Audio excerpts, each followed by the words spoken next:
Hello, everybody. Welcome in to the NBA Front Office Show, and we've got a trade. In fact,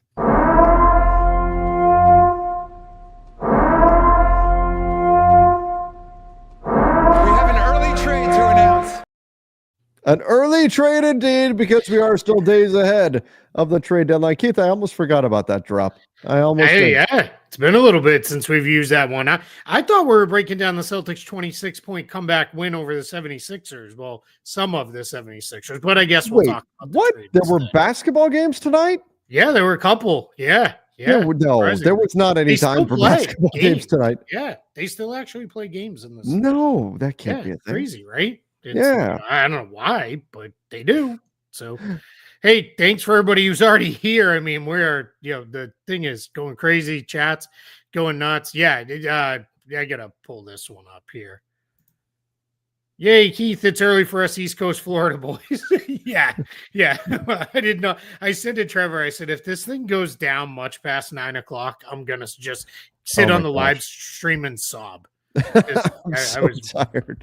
Yeah, I am exhausted. So, but it's we're gonna have a little bit of fun bringing it all down. So, where do you want to start, my friend? You want to pull up the? Let's go here. So, Shams Charania has the tweet breaking down who's going where. We've got De'Aaron Fox and Jordan McLaughlin going to the Spurs. Zach LaVine, Sidi Sissoko, 3 first-round picks, 3 second-round picks going to the Kings, and then the Bulls get Zach Collins, Trey Jones, and Kevin Huerter, which is a lot of meh, but they get their own pick back. All of them. That one. They get their pick back. So that's the important piece for the Chicago Bulls. Keith, I guess first and foremost, are you surprised this was a 3-team trade? No. When it didn't happen kind of right away to send Fox to the Spurs, it seemed fairly clear there was some form of hang-up. The Spurs made it abundantly clear from the beginning, we're not trading Stephon Castle, and they really did not want to move Chris Paul or Devin Vassell in the deal either. So that was going to mean we're going to have to get a third team in there, because the Kings had, on their end, made it clear, we're not blowing up this team. That's not where we want to go. We want to stay competitive. We still want to compete. And that was where you had to then, it couldn't just be a pick heavy deal. Clearly they did okay with picks here. We'll talk about that as we get into it team by team. But Zach LaVine is the big get here for the Kings. Little bit of a weird, funky roster now in Sacramento that we can get into too. But they did okay. The Bulls part of this is, I mean, I guess they're leaning into tanking future now. Salary. So they took on a little bit of future money, but they got off a lot of money with Zach LaVine. I'll work it all out a little bit later here today, and they get they get their own pick back, which frees up that protections there on that. So now if they decide, you know what, we're going to move Vooch, we're going to get into that a little bit later. We can full on tank. So I think I don't love the Bulls side of this. Off first glance, I think Spurs did well, and I think the Kings did well. I think we know the Bulls have more coming. I think the Spurs did well. The Bulls, they did well, but they need to do more. The Kings, they did well, but I think they need to do more. I think you've got too many guys now on this team where their main skill set is putting the ball in the basket, and that's going to be a little bit funky for them. But again, we can get into it. But I mean, let's not bury the lead here. The Spurs get De'Aaron Fox. That's the big thing here, right? The Spurs get De'Aaron Fox, and now he teams up with Wemby. They did not give up Stephon Castle in the deal, which I think is a pretty big win for them. On top of that, they get to hang on to Chris Paul, who they like, and so he manages to stick around in town. That's a pretty interesting guard combo. And then you had Devin Vassell as well. They've got some pretty good guards there in San Antonio now with Chris Paul, with Devin Vassell already on the team, of course, and now you add De'Aaron Fox to that. This is a pretty good group here. Yeah, without a doubt. I've seen some people online saying, does this mean they're going to buy out Chris Paul and waive him and all that?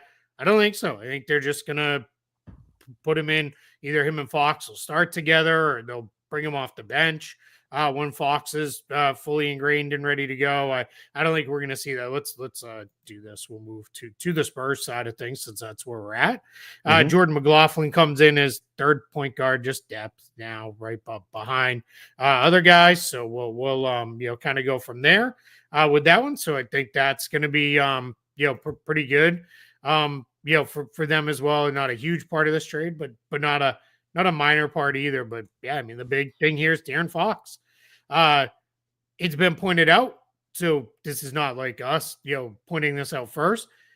The Spurs can get two paths to open up cap space this summer, which be a way to then renegotiate and extend De'Aaron Fox rather than saying, hey, we got to hold on to another year and wait and extend you. And that's a way to plus up his deal currently a little bit and then kind of go from there. So that's something to keep an eye on longer term, especially if they do another deal, but getting off like Zach Collins money moving forward, that's pretty big. They get off some salary here.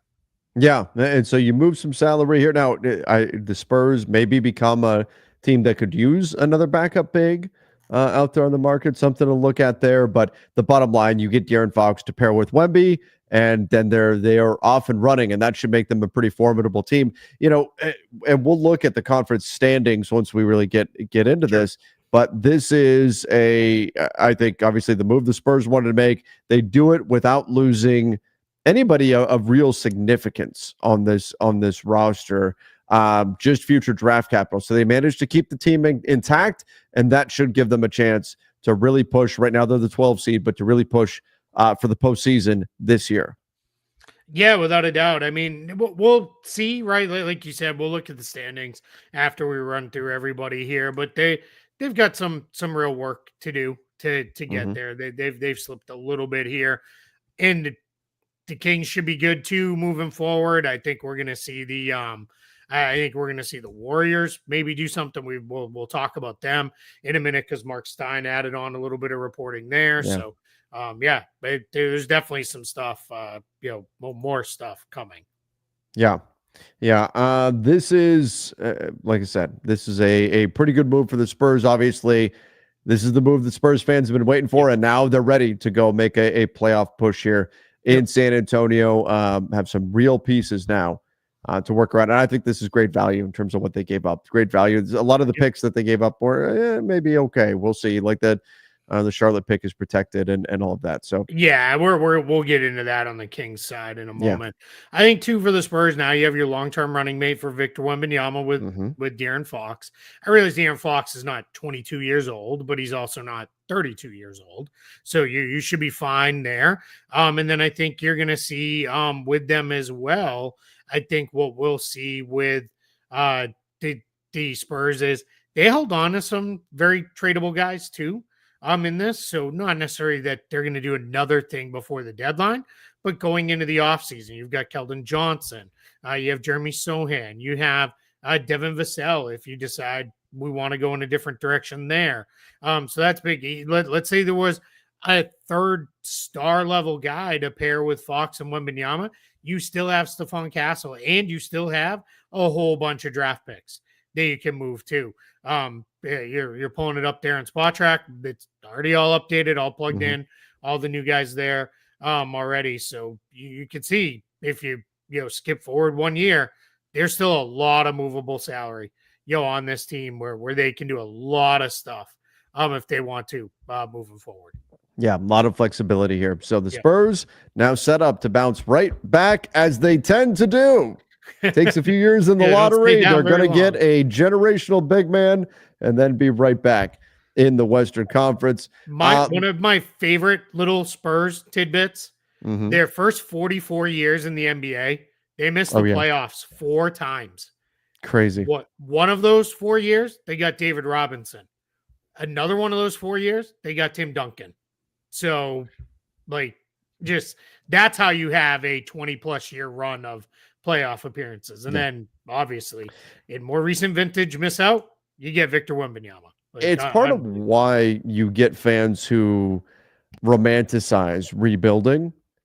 It doesn't usually go that way. You look at the Thunder rebuild, you look at the Spurs when they've rebuilt and just constantly got the best players.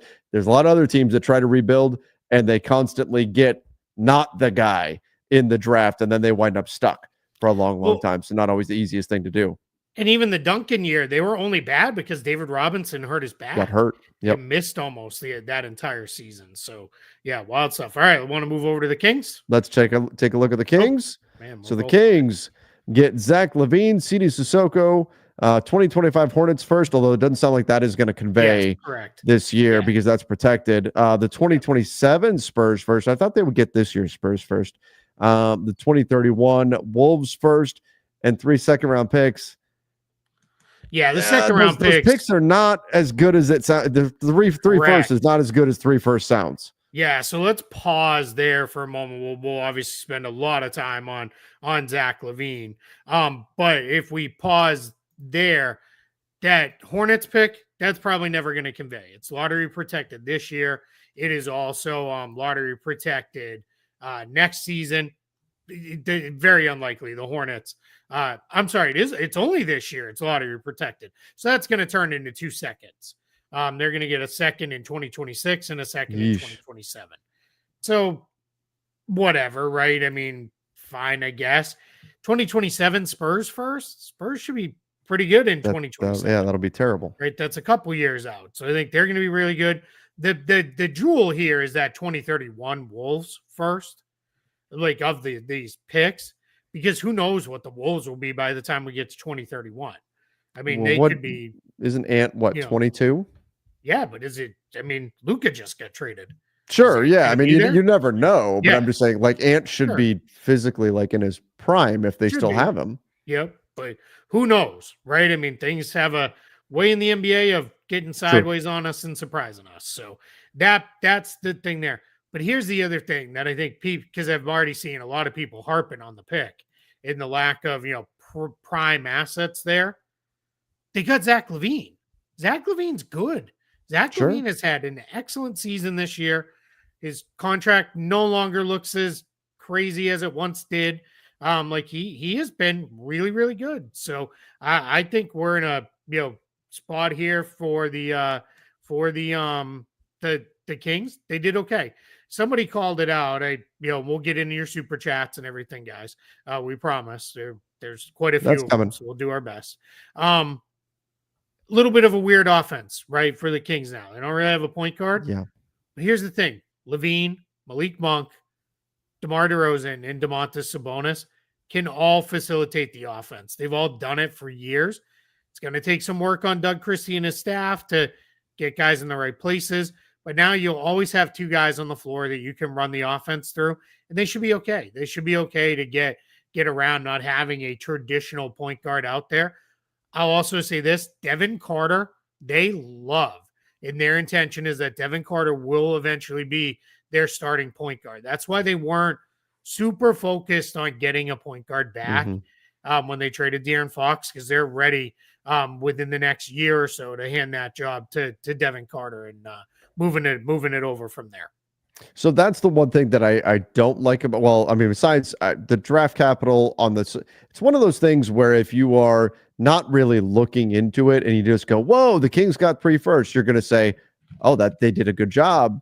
When you really look at the first, you're like, oh, well, that's not that great after all. And then Zach LaVine is Zach LaVine. I mean, he's an okay guy on that contract, but I don't like the fit of Monk, DeRozan, LaVine. They all do the same thing. They all put the ball in the basket. Now, obviously, LaVine can shoot from 3.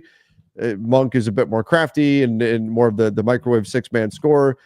I think something else needs to come here to Sacramento to tie all of this together. None of them are particularly good defensively. Not that defense is necessarily the Kings' calling card. We'll see. It could just be that you've got so many high-volume scorers that they're just going to blitz teams and put the ball in the basket and they'll be just fine. It feels like this is just an accumulation of players. There's not a lot of rhyme or reason to it. So I'm a little concerned about what we're seeing here with Sacramento. But that said, value-wise, Zach LaVine's been great, and if they continue to if they get the Bulls version of Zach LaVine that we saw so far this year, then they did just fine. Yeah, 100%. Yeah. Look, we're gonna make a little bit of history here. Oh, we rarely disagree to this extent. I think they're fine. I am not worried about their mix of guys really much at all. And I think they're in a spot where if someone's not working out, they can move them pretty easily. Not saying Not this LaVine. week, not LaVine, but you traded for him to get him, so it wouldn't be Sure. him. But Monk or DeRozan, you probably move them for somebody else's point guard and figure it out there. If they feel like they need to, I think they're okay though. I'm not too worried about them. With this, I think they'll be all right. I think they'll be okay with just again. Monk's a really good passer. LaVine's a pretty good passer. Sabonis is like it's Jokic and then Sabonis as far as big men you can run the offense through. And then DeRozan's been a guy who's been a primary offense initiator for most of his career. So I think they'll be all right. And I'm with you. The defense, it's already not very good. I think it'll be really bad here. So but you now have what 4 guys that can all drop 20 plus on any given night. So that's the part that could wind up working out for them if it is going to work. All right, let's jump over to the Bulls side of this, who kind of get player-wise nothing of interest really here. Zach Collins, Kevin Huerter, Trey Jones, who are all just fine rotation players, backup, guards and a big. But then they get their own first back. They also clear some future salary. It's not. I guess I look at it this way, Keith. They didn't have to pay to get off of Zach LaVine like we thought. Back in the summer they might. Yeah. And so there's that. They actually get something. They get their pick. This is the first. Sorry to interrupt you. This first time I'm seeing it. Looks funny with Lonzo now at the top. It does. After LaVine being up there for years. But the thing I like for the Bulls is this is fully it cements. They're pivoting towards. They're going to start trying to drop games. They're going to do everything they can to lose and all of it. And this sets up. Vucevic will be gone. Lonzo's probably going to be gone, and then they'll go from there. Kevin Huerter, 2-year deal. He was clear not great. Out 1 or 2 of the other guards too, please. Like they get 900 ball handlers on Trey Jones, Kevin Huerter added when they've already got all these guards. Yeah. Kobe White's still there. Ayo Dosunmu's still there. Josh Giddey is a primary ball handler for them. So the Bulls are probably going to be a mess of a roster the rest of this season. That's fine. They're not really worried about that. The big thing is now, let's assume Vooch goes. You've got really 2 more years of salary on your books. That's it. The rest of this season and next year, and all those salaries are all sitting in that mid, under 20 range if Vucevic gets moved. So I think the Bulls did okay. I would have liked to have seen more for LaVine back than getting some salary off the salary and then getting their first return to them. But I'm not gonna go crazy about this. I think there's a couple things here. And by the way, guys, we got a lot of people in here right now. Make sure you hit the like button, get a like spike for us. So hit that right now, the thumbs up. And then don't forget as well, subscribe to the channel. If you're new here, hit the subscribe button to the Front Office Show on YouTube. But here's what I'm thinking. When I look at this Bulls team, like on one hand, you have guaranteed now that you're going to keep your pick. So if that pick falls 11th, the Bulls are going to be going, oh, thank God we did this, right? Yeah. 100%. But I also think by moving Zach LaVine, you make it that much more likely that you're not going to have to sweat out losing your pick, and you're going to lose enough games to where you'll drop far enough in the lottery to where you're going to keep it anyway. So how beneficial is that really to get this pick back? What would it have become if let's say it fell in the protected range 10th this year? And what would it come to? Is it top 10 protected again next year, or was it 8? I'm trying to remember. It was going to go to 8 for the next 2 years. Okay. Which that also causes problems, right? Sure. Because if you're having to do first allowable draft language and a bunch of stuff like that you would really rather not have to do.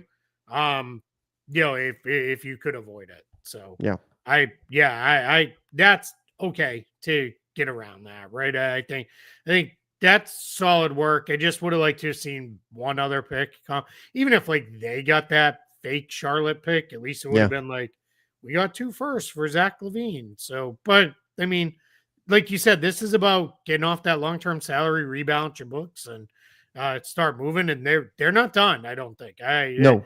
The reports from the local Chicago reporters are they're still going. There's still a lot more to come. Yeah, so let's take a look at the standings right now. In the East, you've got the Bulls sitting in the 10 seed. They're a game back of the Philadelphia 76ers. The Sixers have lost their last two, but we're on a little run there. The Sixers they're looking like they're going to push to try to move up. So you imagine the Bulls have an opportunity there to move back. Look at the Raptors. They're now only 4 games back in the loss column of the Bulls, and they're 8-2 in their last 10 games. Toronto. And they won again today. They beat the Clippers today. So my goodness. Yeah. I'm not ruling out that Toronto makes a run at the 10. Yeah, or Toronto stumbles into the 10, maybe is the best way to put it. If Philly as their fans scream in terror. Yeah, exactly. As their dreams of Cooper Flag are incinerated. Yeah. That's that could happen, but players want to win. Players are always going to play to win. And so you can't fault them for that. And then we'll look see over if a rash of back spasms all of a sudden hit the Raptors next a little bit. And then we've got over here in the West, we've got the Spurs currently sitting in the 12 seed, Sacramento Kings in the 10 seed. Did they flip-flop after this trade? Yeah, certainly possible. Brian Windhorst. The Heat's Jimmy Butler has communicated to the Warriors he's unwilling to sign an extension there, and therefore talks to send him to Golden State have ended for now. Jimmy, what is wrong with you? Bro, you're not, I know you want to go to Phoenix, but what are we doing? Let's finish our talk. We'll come back around. Yeah, we're going to talk about the Warriors in a minute. Okay. So anyway, I was just talking about the Kings and the Spurs maybe flip-flopping. Yeah, it's possible. I don't know. I don't think the Kings are going to slide that much. It's certainly possible. I think we're now in the range. I think I'm doing it again with the stupid Suns. I'm buying in again. But I think the Wolves, the Suns, and obviously the top 6 have separated enough. They're all okay. I think Dallas, it could be a little bumpy because they've got to work in AD. The roster's still a little wonky there in Dallas. Let's see what that looks like. But I think Dallas, Sacramento, Golden State, and San Antonio, this now has a chance to be a battle all the way through with those teams there. So that's going to be something, obviously we'll be watching quite intently from, this Thursday and onward with what they do. But the Warriors seem very focused on doing something to try to keep themselves in there. But yeah, I don't think any of those teams are falling out of here. The Warriors had interest in LaVine and Vucevic. Yeah. And let's jump over this. Now, Jimmy saying he won't sign it. So Jimmy is now trying to scare off. Now, Jimmy said anywhere but Miami. Well, no, wait, anywhere but Miami or Memphis, because I don't like them for some reason. All right, no, wait. And we went over the reasons. But no, okay, anywhere but Memphis or the Warriors, where I would also fit fairly well, unless, there's questions about Jimmy and Draymond, but still, what do we do? We're taking the prime landing spots. What Jimmy is doing is taking the prime landing spots and eliminating them. Yeah. Why? Yeah. You're killing your own trade market, the limited market that you do have, because what? You think somebody's gonna ride in and take Bradley Beal just so you can get to the Suns? Yep. What are we doing? Get it. The chat is telling us he wants to go to the Suns. We get that. The Heat want to send him to the Suns. The Suns want to get him. They got to find a place to send Bradley Beal that Bradley Beal is not going to say, nah, I'm good. I don't want to go there. We're in, I don't know, we're well over a month into this now of if Bradley Beal didn't have the no trade clause, Jimmy Butler would have been on the Suns a month ago. Yeah. Probably. But because he does, we are now in a spot where it doesn't matter what the Suns want, what the Heat want, or what Jimmy Butler wants. It only matters what Bradley Beal is that's it. Wants and that's is open. All that matters. Yep. He has full control. So it's just you gotta we know where Jimmy Butler wants to go. We all know. The whole league knows. Yeah. You got to find a place for Bradley Beal to be open to going. And it seems like that's a pretty small grouping, or at least they're keeping that very tight to their vest right now with not saying where they want to go. Maybe this is me completely guessing. Maybe a team has materialized. they're negotiating, and Jimmy doesn't want the Warriors getting in and kind of like messing things up and offering the Heat more than what the Suns are willing to offer. Instead of the Heat start pushing for the Warriors, so Jimmy's trying to scare away that suitor. Maybe that's what's going on. I don't know. I mean, I it don't could know. be, But that's a pure guess on my part. And I guess if we're getting to the point where he's telling the Warriors, like, I'm not going to extend there, that is far enough. That means we got far enough down the road where that was even a conversation being had. If he needed to send that message, here's what I don't understand. They were reportedly on his original list of teams, right? It was the Rockets, the Mavs, the Warriors, and the Suns. So people want us to make a t-shirt of this saying, which would be pretty funny. What are we doing? Like, what are we doing here? Like, that's like, why are you killing off deals that could send you places? Could get you out of Miami. Yeah. I don't, that's very weird.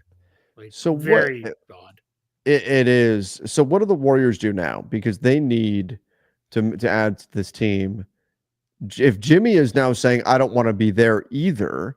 And look, maybe this is a good thing for the Warriors. Maybe the Warriors are dodging a bullet here. Yeah. Maybe the Warriors would have traded for Jimmy Butler, and with a year, you've got a Jimmy Butler that doesn't want to be there anymore. And as we're seeing, that is a nightmare to deal with. And what Miami's going through right now. Miami's not blameless, but my goodness.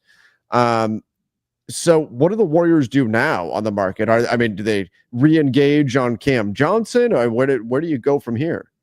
Yeah, I would say, the report from Mark Stein, which is where this focused on other trade pursuits quote came from, was that they were in on a deal that would have got them both LaVine and Vucevic. Maybe now you just go back and say, hey, what do we need to do? Smaller deal just for Vucevic. How do we make that happen? That's still a trade that would help them quite a bit. The crazy thing you could do is call the Lakers and just be like, where are you at on LeBron? You're probably going to get the same answer. Check with LeBron, but LeBron apparently today said he will not waive his no trade clause ahead of the trade deadline. Yeah, which makes sense. Or made that known anyway. He did not say. I think LeBron is at the point where, unless it was like I am guaranteed to be in the mix to win the NBA Finals, which that would mean be in the conference finals or better.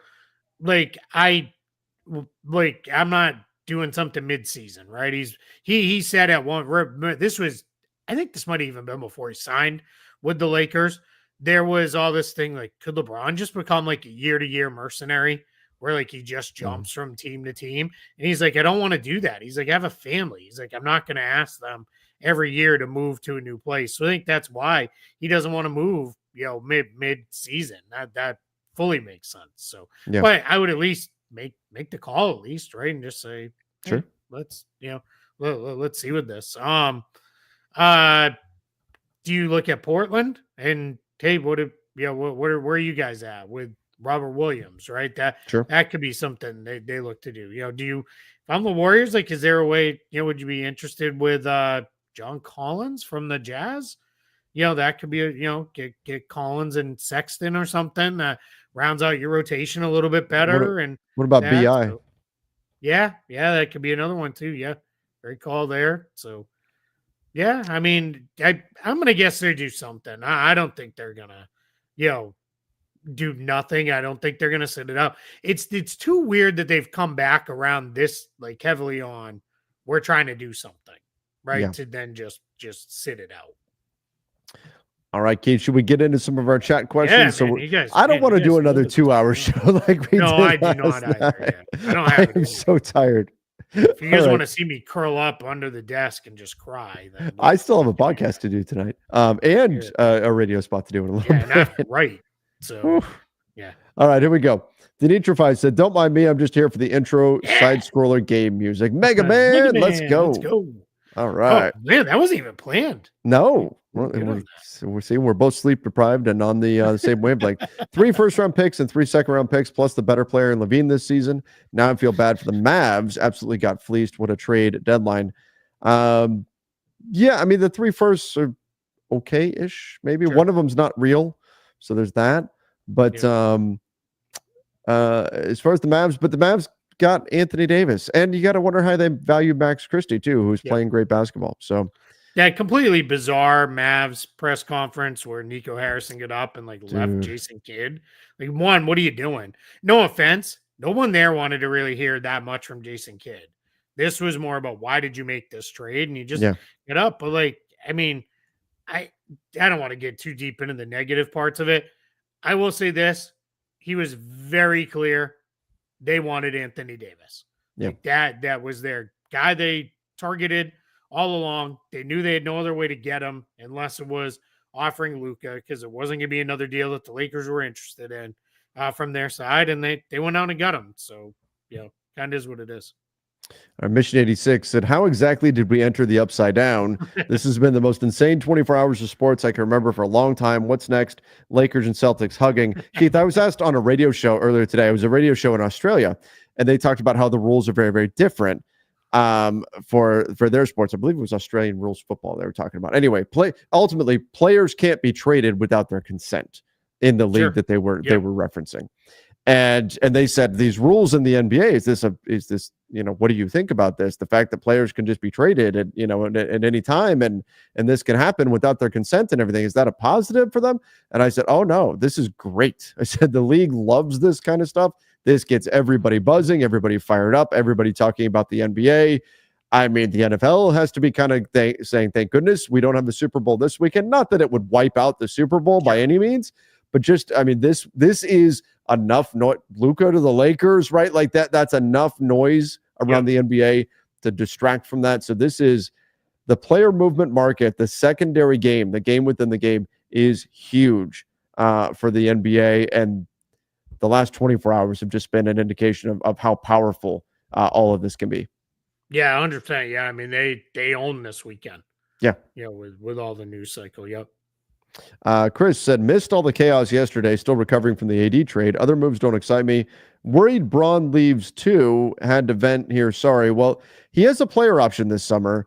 So he could leave then, but it's already been made known that he's not going to ask for a trade before the trade deadline. And then we'll see where things go this summer. But everything I've heard is the belief is still that he's going to stick with the Lakers. So we'll see if something changes. Yep. Cypod said, Luka AD trade left me desensitized as the Lakers fan for the foreseeable future, but I'm glad the Spurs got Wemby a co-star in year 2. Did you sleep, Trevor? I probably slept somewhere between 2 to 3 hours total, and I was waking up a lot and checking my phone and did something else happen and all that kind of stuff. And yeah, it was not restful sleep. Let's say that. No. Yeah, I was I think I told you I finally fell into bed around 4:30. Was when I finally shut it down, and then I was up at 6:30, and that 2 hours was not very good sleep. So we're gonna finish here, and I'll be lucky if I can walk to the bedroom. I might just sleep in the hall. Maybe the NBA needs to, after all this, give us like a good 10 hours just to sleep, and then tomorrow you can get back to madness. Yep. The Kings got kanged. You love to see it. I mean, they got Zach LaVine. That's something there. And then the picks. Pat Riley just got the new Pat Riley just got his Magic Johnson. JJ Redick kept getting compared to Pat Riley, which is interesting. Luka Magic is a Laker. I love the NBA, man. I think that's the bottom line, Kate. That last line. I love the NBA. Yeah. It's like, what other league has stuff like this where you just, I mean, you feel like it's the RKO out of nowhere. It's the, oh my God, and get everybody immediately reacting together and in disbelief and experiencing the same thing and all of this buzz and all this attention. It's absolutely phenomenal. It's absolutely phenomenal. Bro, I'm going to jump on my soapbox for a second here. If you're going to spam the chat, at least spell the guy's name right. Good Lord. What are you doing, man? Oh man, I had so sorry. Just you didn't even spell the guy's name right, and you're just posting the same message over and over again. So over on the Lakers Nation Instagram and Facebook account, they posted like Luka to the Lakers and everything, and on the graphic, I was thinking it was on the text. My wife, I wake up and she goes, "Hey, just so you know, something got misspelled there." And I'm like, well, I don't control any of that stuff. She goes, no, I know. I just want to tell you. And I look, and it's on the graphic. They misspelled Luka's last name. Oh. And then I look and I look in the comments, and like the first comment says you didn't spell Luka's last name correctly, but it says you didn't speed Luka's last name correctly. I'm like, oh, the irony. I love that. Yeah. Just makes me laugh. Didn't spell the word spell correctly. This morning about my mom calling me. Yes, that was great. So if anybody hasn't seen it, it's a very quick story. So my parents just moved to the Dallas area. Just like literally this week or this past week, moved there. So my mom calls me. She goes, me and your dad went out to breakfast this morning. There was some kind of big trade or something. Like I wouldn't have already known. And she says, she says, everybody here is really mad. The Mavericks traded Luke, what did she call him? Luke Donald. Yeah. She goes, they traded Luke Donald or somebody. She's like, and everyone's really angry. I just died. Like I absolutely died laughing. Oh my gosh. Too funny. Yeah. That was hilarious. Yep. That was hilarious. Oh, Trev, did you clip the video yet of Keith yelling it's Luka freaking Doncic? No, I did not. Somebody else did though. It's on. Oh, did they? Okay, I need to find it because I said it. I was going to during the show. I've been bouncing from one radio spot to video to another thing today, and I did not get to it. Yeah, shout out to that guy. Clips a lot of stuff. I wish I'm not going to look up his thing right now, but yeah, he clips a lot of stuff from the show. Yeah, I was getting aggravated because people were like, "Why are they trading?" Yeah, AD, and I was like, "Because you got Luka freaking Doncic," and he did a good job. Good clip. So it was good. Well, you two both thought a trade would happen this weekend. I guess you can say that came true. No doubt. Yep. And so much. And look, Keith, the idea of this being a boring trade deadline is, I mean, already it's out the window, and it's Sunday. We still have a ways to get to Thursday.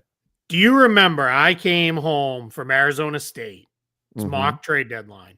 And I said these college age students figured out a way to make 43 trades in a 6-hour window involving major salaries that all met all of the trade rules, all were legal trades, superstars, max guys, all kinds of stuff.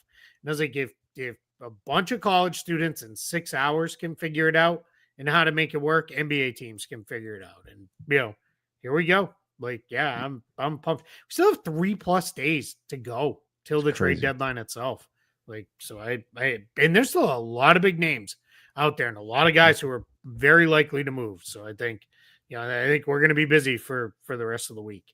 Do the Spurs get in on Butler now? Well, that would be crazy, wouldn't it? Yeah, it would be. He hasn't given any indication he's okay with going there. So yeah, you got to be really careful with that one, because if you have any sense he's not going to be fully bought in and on board, you don't need him around a bunch of your young players. Mike Brown deserves better. Wasn't he coach of the year last season? Crazy. Yeah. But I'll tell you what, Mike Brown is getting paid for another 3 years to go sit on a beach somewhere if he wants. Yep. Nah, it's not bad. If he wants another job, he'll get it, when he wants it. So Yep.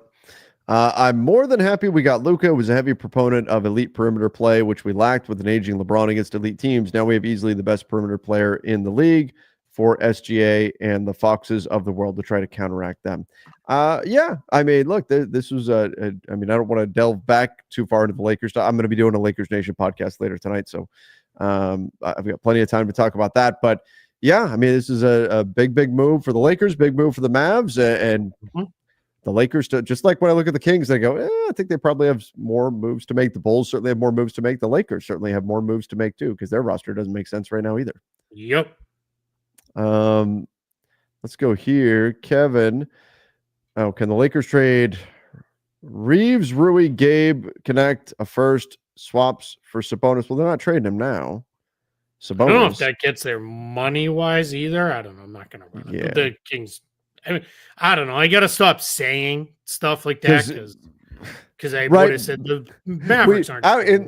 In light of that Luka trade, can we ever say again, well, but this would never really happen? Like, not crazy anymore, I don't think. Yeah, I mean, I don't think that's probably how it will go. But yeah, I mean, Sabonis is awesome. He's not going to fix your defensive issues. Like that's the challenge. But I love Domantas Sabonis. Am I aiming too low? Keon Ellis to LA. You're gonna have to give up something real for him. They really like him. So they like him a lot too. We'll see, what it looks like, but I mean, he's the only perimeter defender. Well, I guess Devin Carter's there as well. So, but yeah, he's great. Said by says, how much money does Sacramento have to work with to fold a trade in? I don't know what that means. Fold a trade in. I mean, talking about maybe into the three-teamer. Yeah, like adding in something else. I'm not sure. Don't do another super chat, but if you're still watching, let us know.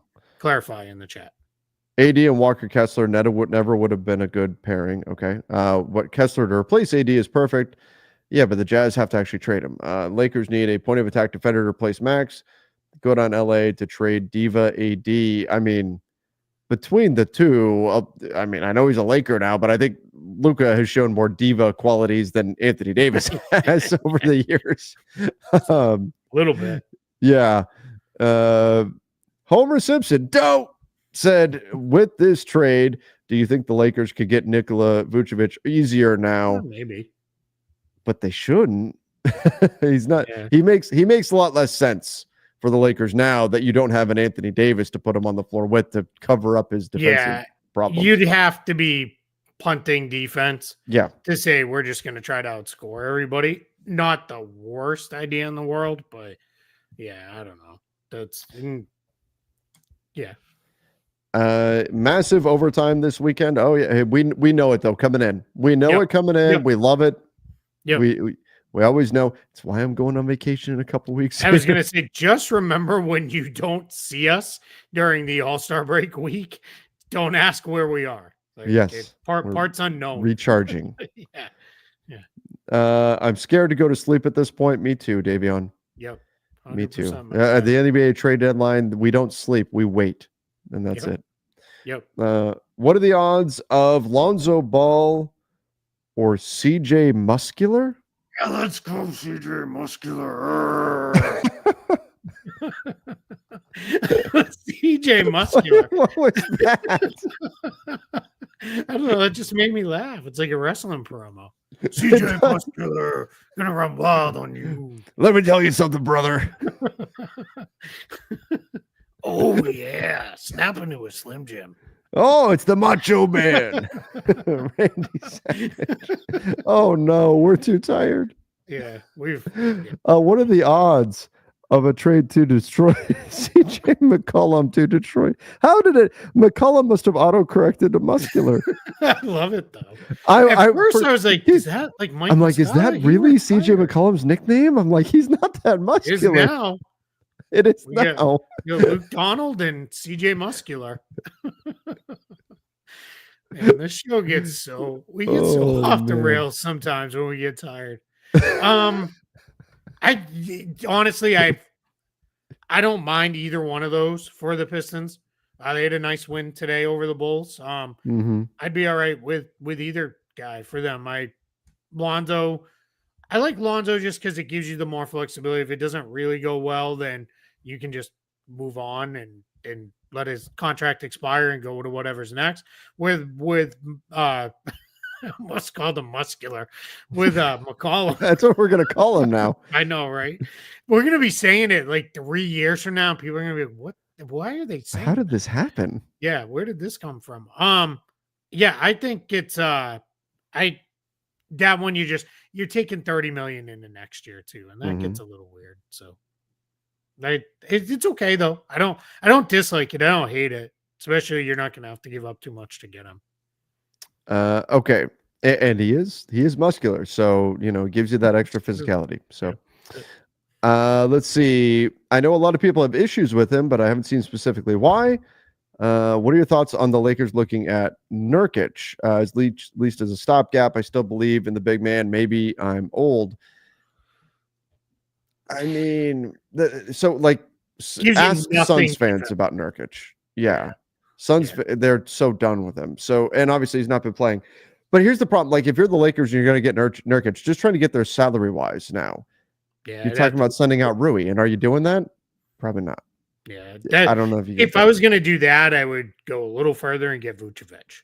He's just Yeah. a better Yes. player who's similar in their things they do. Like, or go get Capella if you're like, let's really fix our defense and rebounding. Yeah, there's still a place for Nurkic to be a helpful player, but that'd be as like a $8 to $12 million backup center instead Mhm. of a 18 $19 million like guy who's still a backup level. Like, you're just kind of wasting a little bit of money there.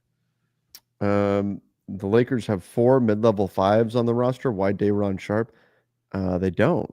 They've got one. I mean, you've got Christian Koloko and Trey Jemison and Armel Traore, but those guys on two-way contracts. The only player with an NBA roster spot that's a center on their roster right now is Jackson Hayes, and that's it. Yeah, I mean, Christian Wood, I guess, but he's still hurt. Yeah, but he's hurt. I mean, he's been. I mean, is that where he's going though? Is it like he's thinking K's, Wood, Jemison, and Koloko? But that's and Wood. I mean, it's the silence is deafening on Christian. Like, where is he? What's going on? Like, it's getting a little strange there. Mm-hmm. So. I mean, Day'Ron Sharp's great. That's a really nice low cost guy if you could get him. I do worry a little that like sometimes guys that are in a spot like that where he's just getting the space to do a lot of stuff. You put him into high level games that mean something. How is he going to perform then? Sure. But at the very least, he plays with great energy. He's going to get on the glass. He's not a great defensive player, but it for minor investment to trade for him. Sure, I don't mind that. Yeah. Lakers get Luka for his prime for the future. Yep, that's the point of the trade from their side. Did Nico's presser catastrophe and Kyrie not showing up to play today? Did he just? Keith, I haven't been paying attention to. They benched like everybody today. They just said, hey, since AD. Did you not see what the score was at halftime? Oh, I saw it was really bad. They were down like 50 or something, weren't they? Yeah. He reunites with the Lakers. No, in a half. Yeah, that's insane. Yeah, they can't. Yeah, and the Cavs like won 140 to something. No, I don't think so. No, they got Anthony Davis to pair with Kyrie. Yep. Like that's the plan there. Yep. Insane trade deadline. Yep, and we're not close to done. That's the exciting part. We're not close to done. We're just starting. Kobe, can the Luka Reeves backcourt be an example of sometimes a great offense is your defense, like the Steve Nash Suns? Reeves is at least scrappy at times. Yeah, I mean, I still think you need a defensive guard in your backcourt, personally. Yeah, I will say this too. Those Suns teams were like the teams that really confirmed for me that we can't get too hung up on points per game as being the only measure. They were never great defensive teams, but they were never awful either. Sure. They let up a lot of points because they scored a lot of points. They played at that. They played so fast at the time. It was what was a ridiculously fast pace, which now would be by far and away the slowest pace in the league. Like, it wouldn't even be close. So like it's just kind of funny the way that worked out with how fast the game is played now. But yeah, I mean, sure, you can lean all offense, but you better be really, really good if that's the direction you're going to go. There we go. We've got Brian said, who wants Paul George? We would even throw in Yabusele to sweeten the deal. Blow the 76ers to Kingdom Come. Yeah. I don't know if anybody, I mean, that's now very quickly a pretty bad contract, isn't it? Mm-hmm. Yep. Yeah, that one looks a little rough. Does not look so good. Yeah. Yabu's playing great, man. He's been good. Minimum signing of the of the year, without a doubt. So Bulls turned down Michael Porter Jr. and a first for Zach a couple of months ago, and then accepted this deal. Yeah, I don't know that that's super accurate. Like, well, the rumor was they didn't want Zeke Naji in the deal. Yeah, and their issues were they were worried about Michael Porter Jr. Like if something else happens with his back again, then now where are we? So, yeah. I mean, yeah. I like Michael Porter Jr., but sure. Yeah. Jeremy says, be realistic. Indiana's not trading Turner for a forward and Rui they don't need, and a pick in 6 years when they're not rebuilding. Yeah, and so even if the Pacers did say we've decided we can't find any other way to shed salary for next year, we can't pay Miles Turner, we're going to trade him, they would need to get a center back in the deal. Even and that's even unlikely that they get to that point where they say we can't find any other path to move salary off the books. Yep. I'm gonna pull this up. It's not a super chat, but I want to answer it because it's a good question. Sebastian Lewandowski, weren't you the Raiders kicker back in the day? I know there was Sebastian Janikowski. If two players' salaries are off by $25K, can you offer cash to offset it? Kleber $11 million versus Thibault $11.025 million. You can't combine cash to aggregate. You can't plus up salary that way. So no. Same with the TPE or exception. You can only aggregate players' salaries if you're even allowed to do that now. And then Brandon says, what would it cost the Lakers to get Kessler or Turner? Probably more than they'd want to pay or be able to pay in both situations, especially now that they've already given up one of their first, because both those guys are probably, their teams are probably asking for 2 firsts to get them back. Yep. Kevin Brown snuck. Kevin said, does Austin Reeves get you Walker Kessler and a couple more seconds to throw out Robert Williams? So you're talking about getting both of those? Like getting Kessler seconds to then get Robert Williams? I don't know. Like the Jazz aren't going to give you seconds in that. You'd be giving up more than just Austin Reeves too, I would assume. Yeah.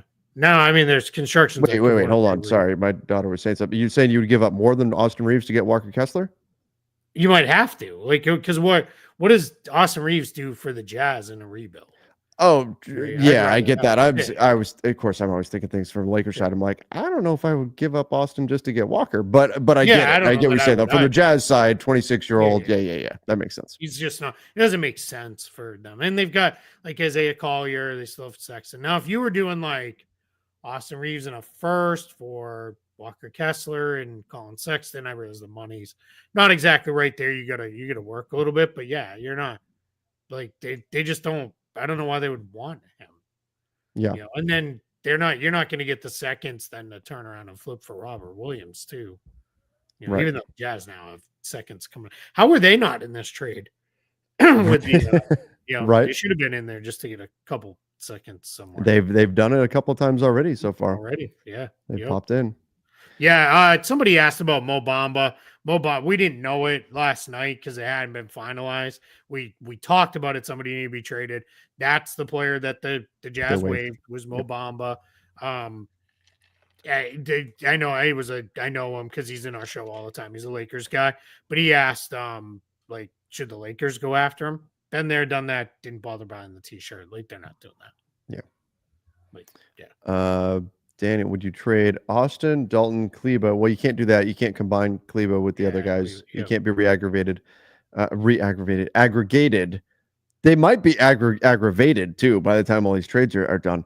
But and maybe picks for Pirtle and Davion Mitchell. You can't stack those salaries because Kleber could be traded, but by himself, and that's it. Yeah. I mean, you might be able to find a way to. It looks like it's one big trade, but it's really broken up into pieces and parts. That's something too. I think, people caught a couple things. One, this is the 2K generation. Injured players can be traded. I know it's not allowed in the video game. I don't know why.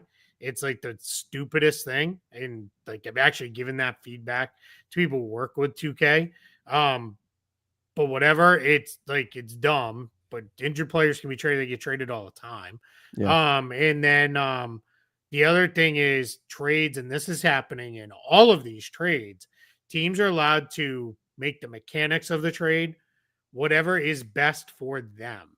So if it is best to break it up into a couple smaller deals, they can do that. That's how you're seeing this. Like the Lakers, Mavs, Jazz trade, that got broken up into different chunks on different sides. Like the Lakers had to aggregate all those guys to bring in the guys they're bringing in, except for Morris, who came in with the other way, and Dallas had to send Morris out because otherwise they would have tripped over issues with potentially with the hard cap. So that's just where all that kind of comes together. So I think it'll be there.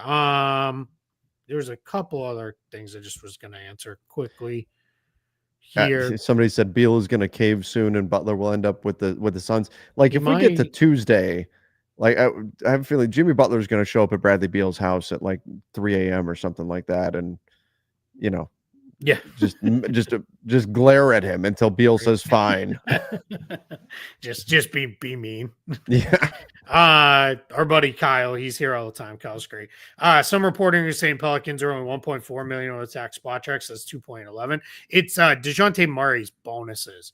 So what you're seeing happen in that case is the folks who are saying it's 1.4 is because they've already removed the bonuses that he's clear. He has a bunch of bonuses, even a couple likely ones that are tied to 65 games played. And unfortunately, with the torn Achilles, he's not going to make that. Mark, he could only miss one more game anyway after the broken hand. So now he definitely won't make that. So those people are already getting ahead of it. So they don't need to shed quite as much. They just need to get off one contract. Javonte Green, Daniel Tice, those are the guys that'll probably move. They will not be paying the luxury tax. We'll definitely not be doing that this year. Somebody said the Lakers should go get Wendell Carter. He's not. You're not trade eligible this season. Traded. He's not trade eligible. Mitchell Robinson, sure. Like I mean, he hasn't played yet this season. The problem is, he hasn't played yet. I've seen people all over. Like, should our team go after PJ Tucker? He hasn't played in a year. Like, and he didn't look very good the last time he did play. So avoid it. There's no bio restrictions there for getting him because he makes less than a non-taxpayer mid-level. I'll let you answer this one because AD jersey retire. Laker must pay for my therapy. I would imagine as soon as I would imagine he's going to get into the Hall of Fame. He'll be a Hall of Fame player. Oh yeah. Once that happens, then that tends to be the prerequisite for a player to get their jersey retired by the Lakers. So once that happens, then yes, I would imagine. How many years did he play retired with them? What was it? It was the 2019-2020 season was when they traded for him. 20. So it's been 5 years. Yeah, so this would have been year 5. Yeah. I mean, that wasn't me saying like criticism. The Celtics have retired an insane amount of numbers. So. Yeah. No, I mean, I just think like, where does he stack up compared to specifically, like, if you want to call it fours? If we want to call AD, if we want to look at him compared to other, like the Lakers haven't had a lot of power forwards. They've got centers for sure. And AD has played the center spot, but he's up there. He's up there. Like, I mean, I'd probably slot him ahead of Pau Gasol right now. And I know Gasol got 2 titles, but just in terms of who's the better player, who'd you rather have? AD. Yeah. And I love Pau. I love Pau. Yeah. I wouldn't argue that. Yeah, I'm all right with that. Do no trades extend along with an extension? Yeah, so this is a really good question. That's interesting. They can. They don't have to. Here's the thing with the no trade though. If Stephen Curry doesn't have a no trade clause. The reason why is Stephen Curry has never played on a contract since his original rookie deal that was not an extension. So if a no trade clause did not exist in the deal you're extending, you cannot add one into the extension. So with LeBron, for example, he went to free agency and re-signed with the Lakers. That's how he got a no trade clause. Bradley Beal went to free agency, signed a whole new contract, got a no trade clause. So Curry has never done that. He has always been on extensions. That's why he's never had a no trade clause. So you can put one in a new contract if the player qualifies. How you qualify is at least 8 years in the league, at least 4 years with the same team. They do not actually have to be 4 consecutive years. It just has to be 4 years. Horace Grant, I'm going way in the Wayback Machine here, but Horace Grant is he once got a no trade clause from the Magic from his 2 different stints with Orlando. So just something to kind of know there and kind of keep in mind with that. So Alrighty. Well, somebody keeps dropping in stuff about Zach Lowe. Is it just that he's tweeting? he did. He put out like some kind of tweeting. a video or something like that. Oh, okay. Yeah, he did. Yeah, sure. So I love cool. it. I'll watch that for sure. Absolutely. Yeah, absolutely. Zach's the best, man. We got to get Zach back. Like, definitely, we need him back badly. Like, he is, very missed by me in the timeout space. All right, are we there? Did we do it? I think we could take a little break here. Still Sunday? All right. Yeah. Well, I know we both have more stuff to go do, but thank you everybody for joining us. Big trade, obviously, that goes down. Yeah. And De'Aaron Fox landing with the San Antonio Spurs. And we'll see how all this is going to work out. Zach LaVine to the Sacramento Kings. But again, thank you everybody. Make sure you do subscribe to the NBA Front Office Show here on YouTube. And don't forget to turn on those notifications. Way too many people. Yeah, hit that like button. Get us a like spike. Come on, let's go. That's right. All right, everybody. Till next time. See ya. And stay safe.